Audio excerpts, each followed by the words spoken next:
And I'd like to take as my text some words by D.H. Lawrence, who most of you will probably think of as the author of Lady Chatterley's Lover and the apostle of sexual liberation. Nonetheless, this is what he wrote in his essay apropos Lady Chatterley's Lover.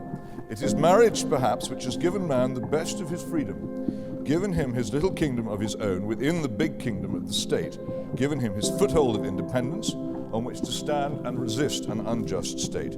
Man and wife, a king and queen with one or two subjects and a few square yards of territory of their own. This really is marriage. It is a true freedom because it is a true fulfillment for man, woman, and children. And he then warned, make marriage in any serious degree unstable, dissoluble, destroy the permanency of marriage, and the church falls. Witness the enormous decline of the Church of England, the reason being that the church is established upon the element of union in mankind. Break it, and you will have to go back to the overwhelming dominance of the state, which existed before the Christian era. The Roman state was all-powerful. I think that this was a prophetic and extremely important piece of work. And it was prophetic, so much so that the prophecy was fulfilled not long after D.H. Lawrence's actually rather appalling book was freed for general publication. In the late 1960s, when almost every major Western country passed legislation which destroyed marriage. It's almost a waste of time for us here to be discussing this because of what happened. Marriage had previously been a contract between two people. A very important element of it being that it was lifelong and there was no breach to it once it was made.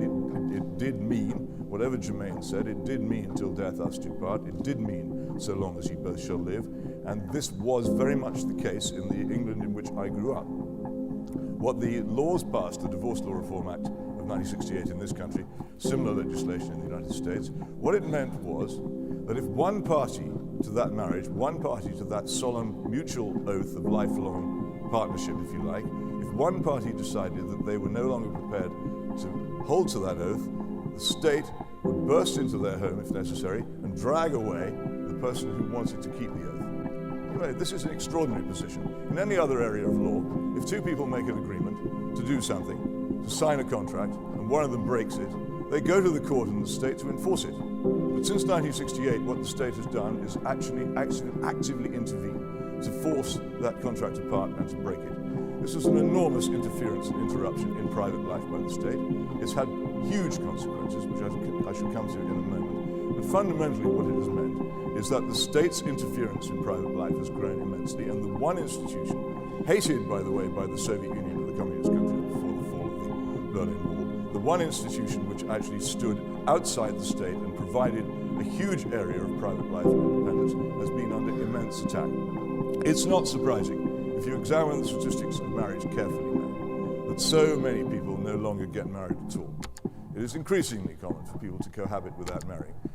It's very common for those marriages which do exist to break up in divorce. Many of the marriages which do take place are remarriages of divorced persons. There is actually a very, very serious, enduring decline in marriage in any Western country. And why shouldn't there be?